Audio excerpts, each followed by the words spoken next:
Fort Drelev is free, but Cassandra's sister is still a hostage in the Tiger Lord camp.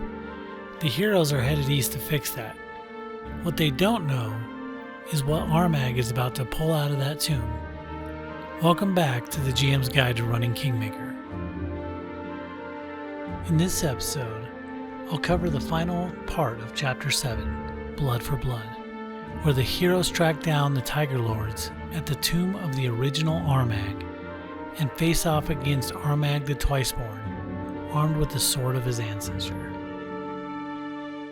Before we get into the details on Chapter 7, I want to take a minute and talk about my new GM prep resources that go along with these videos. I've moved everything over from Google Drive to my website, thejoester.com/GM-guides.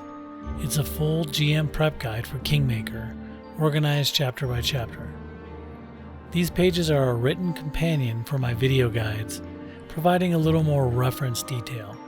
Each chapter will have overviews, adversary rosters, and resources such as NPC tactics and motivations, and other optional content for your game.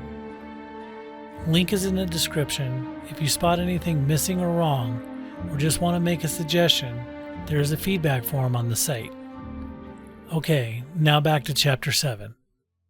Here is the situation the heroes will be walking into. A millennium before the founding of Absalom, a Kelid warrior named Armag led his people from the realm of the Mammoth Lords south through Numeria and into the Rosslyn Plains, fighting Iobarian warlords and centaurs along the way. Through his victories, he earned Gorum's favor and became a genuine champion of the god of war. His flaw was pride. He often boasted that not even death herself could claim him. Pharasma overheard this and took offense. As Armag fought his final battle against enemies empowered by her anger, Gorum intervened at the moment of his death and infused Armag's soul into his sword, Ovinrbaane, denying Pharasma her prize.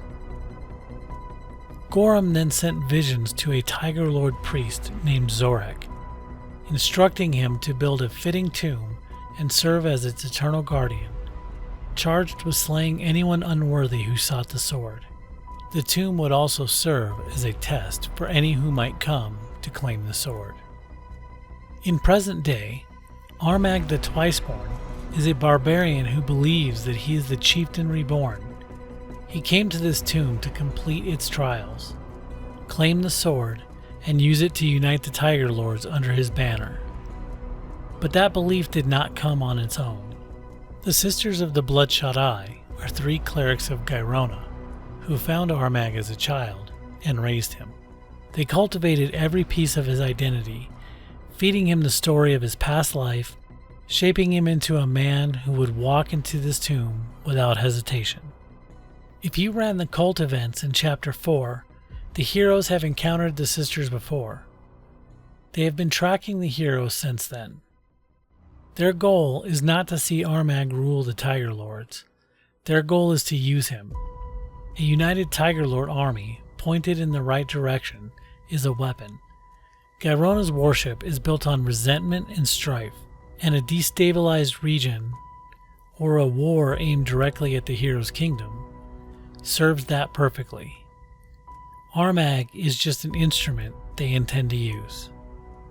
He does not know any of this. As far as he is concerned, everything he believes is true, earned, and his.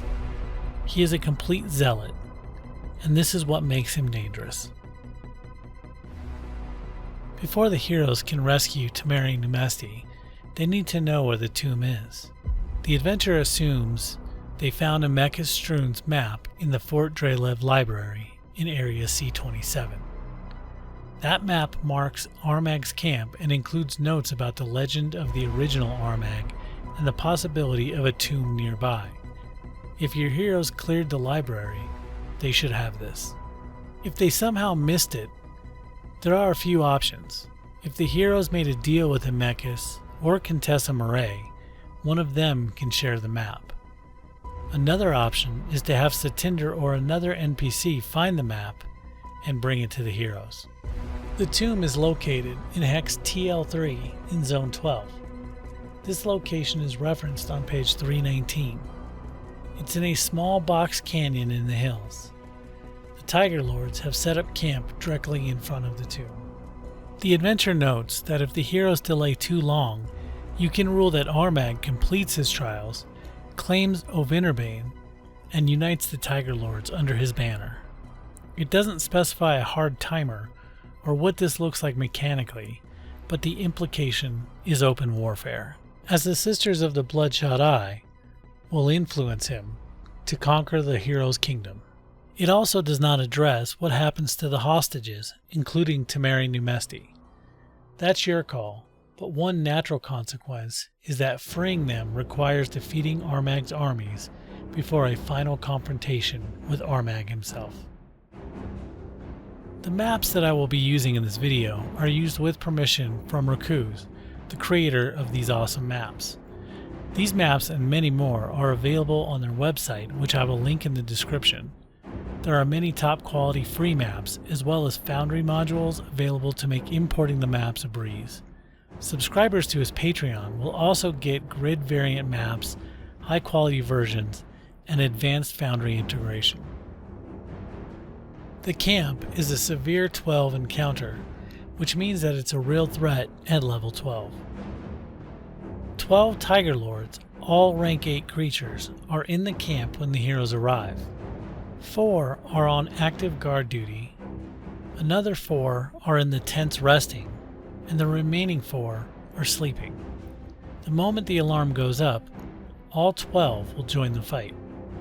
The alarm is described as a powerful roar that carries through the canyon, so stealth is at a premium here. If the heroes can take out 4 guards quietly before anyone gets off a shout, the fight becomes much more manageable. In the center of the camp is a large cage with 5 hostages. Temeri Numesti, Cassandra's sister, is being held here along with 4 aristocrats from Fort Drelev, as named in detail on page 320. All 5 are untrained and cannot fight effectively, so they'll need to be escorted out of danger. The Tiger Lords have no interest in talking and will fight to the death. If the alarm is raised, stagger the response. The 4 guards on duty react immediately, but the 4 guards resting will take 2 rounds to gather their gear and burst out of random tents, and the remaining guards that are sleeping will take 4 rounds to join the fight. If the heroes take time to observe the camp first, have them witness a guard change, hinting at more Tiger Lords in the tents. Before the heroes enter the tomb, they will also notice 4 suits of full plate on fence posts at the edge of the camp. Trophies, armor belonging to the Iron Wraiths. The Iron Wraiths were 4 adventurers sent from Rostov by Lady Jamandi Eldori to scout the stolen lands. The heroes haven't seen them since the feast in Chapter 1. There's a chance they've heard rumors of them somewhere along the way. The Iron Wraiths attempted to confront Armag, but were defeated and captured, and then Armag used them. He sent them into the tomb as advanced scouts, letting them trigger traps and clear a path. Their deaths showed him which tests were dangerous and how to survive them. The heroes can learn this from the hostages if they speak with them before entering the tomb. Their armor is on those fence posts. Each suit is a +1 full plate, and each one has a piece of the original owner's gear alongside of it.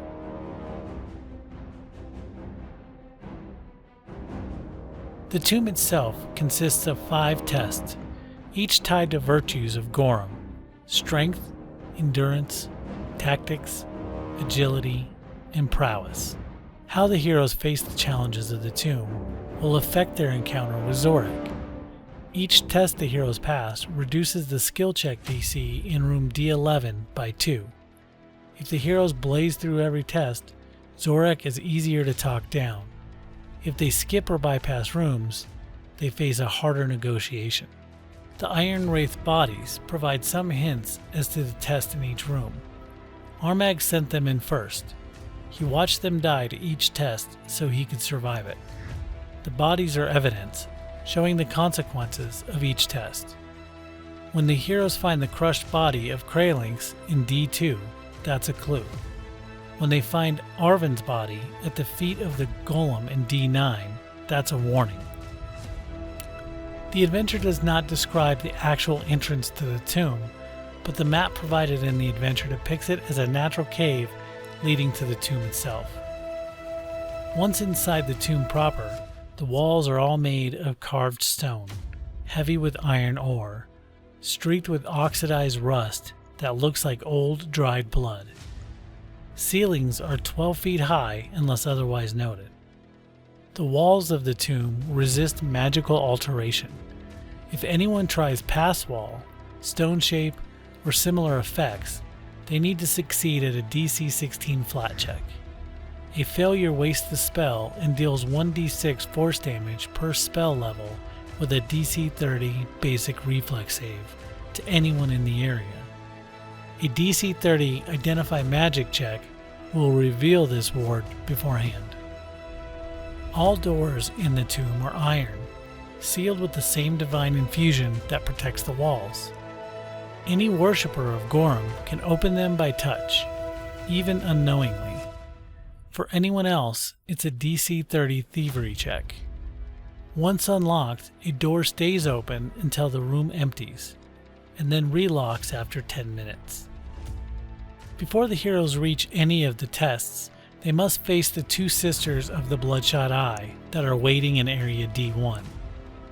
These are Creature 12 clerics of Gyrona. They can't open doors deeper in the tomb because they don't worship Gorum, so they've been waiting to stop anyone who might interfere with Armag's ritual. They also know who the heroes are. They have been tracking them since the failed cult events back in Chapter 4. These women have been watching the heroes for months. Make sure to play that up. If the heroes make significant noise in the camp, or when entering the cave, the sisters will be prepared, casting Freedom of Movement and Resist Energy. They open combat with Globe of Invulnerability as soon as the heroes enter the room, and then cast Repulsion to control spacing. Each will then summon an Invidiac. Both sisters will fight to the death. Review the stat blocks and prepared spells on page 323 before your session. Note that many of these spells are pre-remaster and may have changed. Review each one against the remaster rules. Also study the Invidiac stat block. Area D2 is the test of strength. Kralinx's body is here, a half-orc dressed in rags, covered in bruises with signs of crushed bones. The boulders weren't kind to him. In this wide hallway are 4 large boulders, and 4 progressively taller steps with round depressions of different sizes matching the boulders, leading up to iron doors at the far end. To pass this test, the heroes must roll each boulder up its step. This will require an athletics check that gets progressively harder, starting at DC 28 and ending at DC 35. One additional hero can aid on each roll. There is also a 6-minute timer once the test begins. If anyone fails or the timer runs out, all 4 boulders roll back and deal 3d6 plus 6 bludgeoning damage to everyone in D2 with a DC 37 basic reflex save. Area D3 is the test of endurance. An iron wheel in the center of the room with columns of fused weapons rising from the floor. Quain Corton's body lies near the wheel. The heroes need to rotate the wheel 7 complete revolutions. To rotate it, a hero takes the Rotate the Wheel activity that's listed on page 324. This is a 3-action activity requiring a Fortitude save that starts at DC 25 and increases with each attempt. Releasing early or critically failing triggers the Freezing Wind reaction on the Test of Endurance hazard. Completing 7 rotations opens the 2 eastern doors. My suggestion here is to hint to the heroes that turning the wheel is doing something, but don't confirm how much is left. Let the eastern doors groan and shift with each revolution. By the time the 7th rotation clicks into place, they should see those doors already cracked open. In Area D4, a statue stares at the secret door in the south wall, providing the hint to a secret door. But it is still a DC 30 perception check to spot it. Area D5 is the Test of Tactics. This is a hidden test that will have a major impact on the encounters later in the dungeon. The room is a long hallway with 16 glowing magical sigils on the floor. Dust and cobwebs indicate this passage hasn't been used in centuries. Each sigil represents one of 16 champions of Armag's armies, whose souls are bound to the tomb. A hero who speaks Hallett can read them as given names, none noteworthy. A successful Identify Magic check reveals they are imbued with necromantic energy meant to bind those souls to their mortal remains. Hidden in those sigils is the Test of Tactics hazard on page 324. This hazard triggers when any creature moves past the bend in the middle of the hall, summoning 2 Durga demons. Disabling the sigils requires a DC 37 thievery check per set, or dispel magic at 7th level against a counteract DC of 31. If the heroes disable these sigils, the skeletons in area D10 through D12 stay dead when they drop, as well as lose their rejuvenation ability.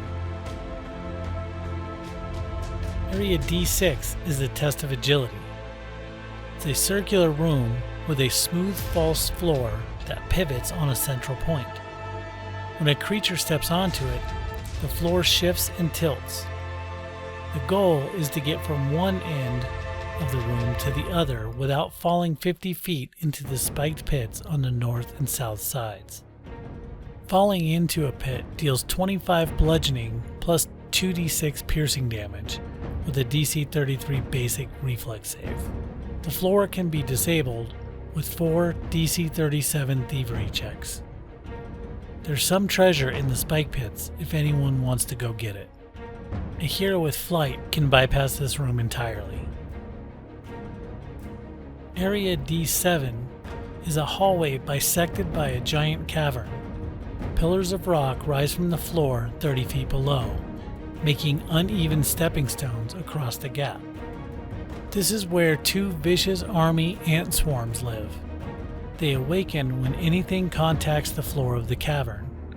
Once triggered, the swarms will pursue up to areas D6 or down into area D9, if not dealt with immediately.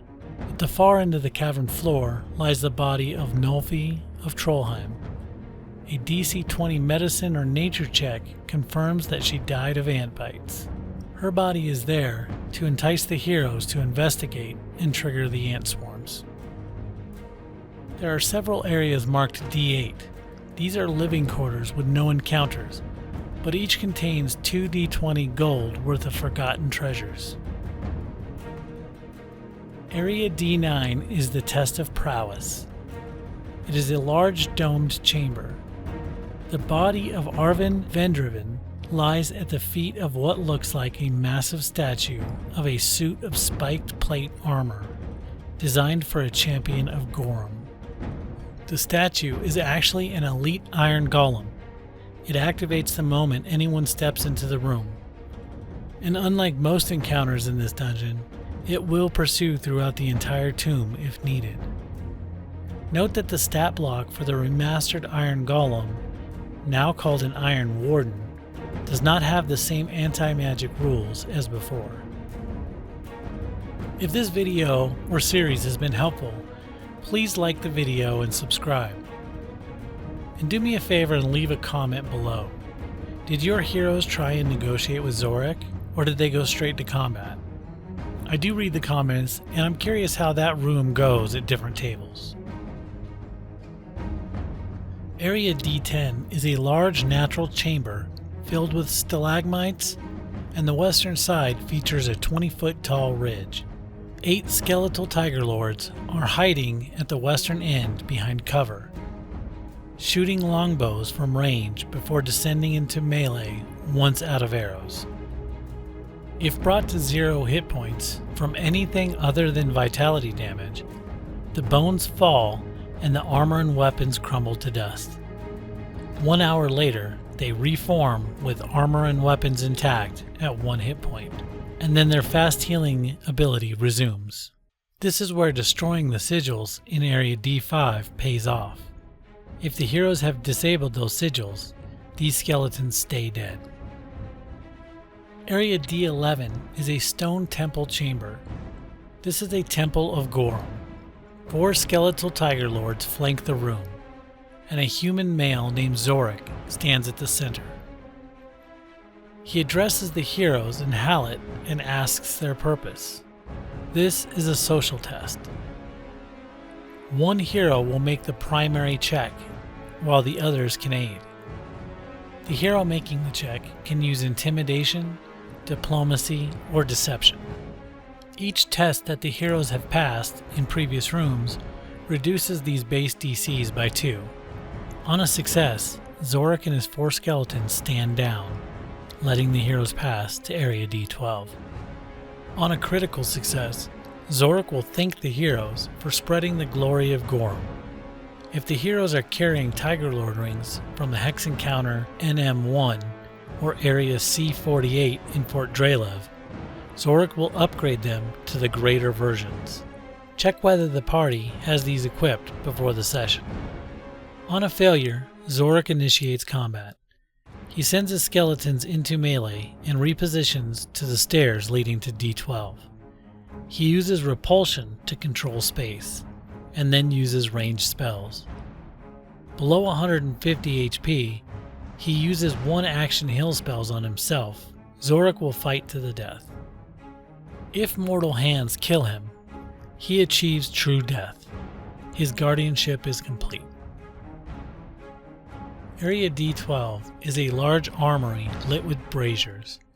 Walls splattered in blood, and a dozen bodies lay on the floor. The air is thick with the odor of decay. Armag the Twiceborn is here, accompanied by 4 skeletal tiger lords.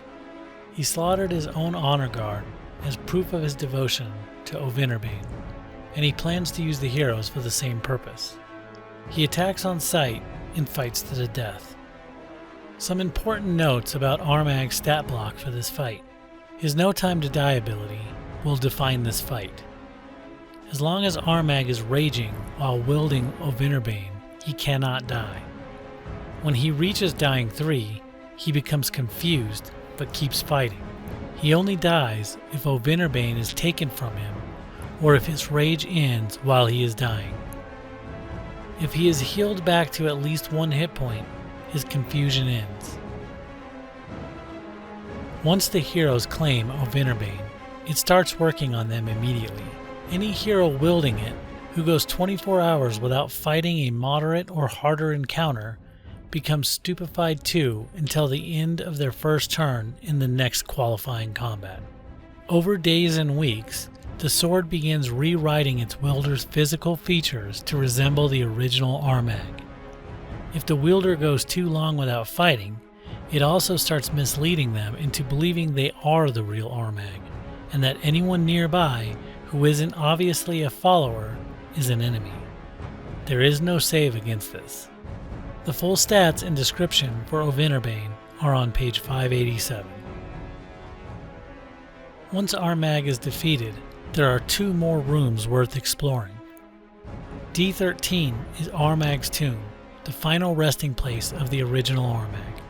His body lies in a sarcophagus to the west. The original Armag is dressed in a +1 resilient hide armor and a greater sturdy shield decorated with dire tigers. The wall carving on the east is actually a secret door requiring a DC 30 perception check that lifts upward to reveal Area D14. Area D14 is the Holy Sepulcher. An alabaster pedestal sits inside of a ring of brilliant light with a treasure hoard piled around it. The coin alone is significant, over 16,000 gold pieces in mixed currency. The gems and jewelry add several thousand more. On top of that, there are several notable magic items listed here. This is a massive hall. Make sure the heroes have a reason to look for the secret door in area D13. With Armag and the Sisters gone, the Tiger Lord Coalition has taken a serious blow. They are still dangerous raiders and can remain a thorn in the side of the hero's kingdom. Handing Ovinrbaane over to the Tiger Lords can secure them as allies. With the sword in hand and the threat of the original Armag spirit behind it, the Tiger Lords will redirect their focus towards Numeria and Brevoy. Escorting Temeri Numesti and the other noble hostages back to Fort Drelev is the next logical task. The reunion with her father Tarion and her sister Cassandra is a small scene worth playing, even if briefly. Fort Drelev can now be formally incorporated into the hero's kingdom. The people there have no loyalty to Irovetti, and with Drelev gone and Armag removed as a threat, they're eager for stability. Depending on how Part 2 played out, the heroes may have the support of the Numesti family, the rescued nobles, Satinder, and possibly Contessa Murray and Emeka Stroon. You can decide whether a formal pledge is required or whether it's an automatic success based on how things have gone. Here are a couple suggestions I have for this part of the adventure. The first one is shortly after the heroes return to their capital, have them receive a letter from King Irovetti along with a modest gift in the form of kingdom resources. The letter congratulates them on their victories and expresses Irovetti's regrets that Drelev's actions left him no choice but to move against the Baron. It's a calculated gesture designed to make the heroes feel like they have an ally in the West. It's a lie, but it's a good one, and it should work. In the Tiger Lord camp, once the heroes clear the camp and free the hostages, they do not have a whole lot of reason to enter the tomb, and they do have the hostages to consider. Their instinct might be to first escort Temeri and the other nobles back to Fort Drelev or Tatzelford, skipping the encounter with Armag and losing out on a significant treasure. If they leave, Armag unites the Tiger Lords under his banner and they will become a problem for the hero's kingdom later. One suggestion is to have Temeri inside the tomb with Armag as a hostage. This could cause some complication to tactics and increase the tension of the final fight. Another possibility is to have Temeri lead the nobles back, and providing the heroes with information she has overheard while being captive. Things she could know is that Armag is being manipulated by the two women, who she has overheard plotting to use Armag against the hero's kingdom once he finds the sword and gains power. She also knows that the Iron Wraiths were also prisoners of Armag, and he used them, sending them into the tomb one by one to watch them figure out the tomb's traps. One by one they went in and never came out. As stated at the beginning of the video, I'll have a link to the prep resources for this chapter in the description. If anything is missing or you found a better approach at your table, let me know in the comments, or on my site, submit a feedback form. I do read both. And that wraps up Chapter 7. If this video has been useful, please like the video and subscribe for future videos. And leave me a comment. How did the tomb go at your table? Did your heroes work their way through the tests, or did they manage to skip some? And what did they do with Ovinrbaane? See you in the next video.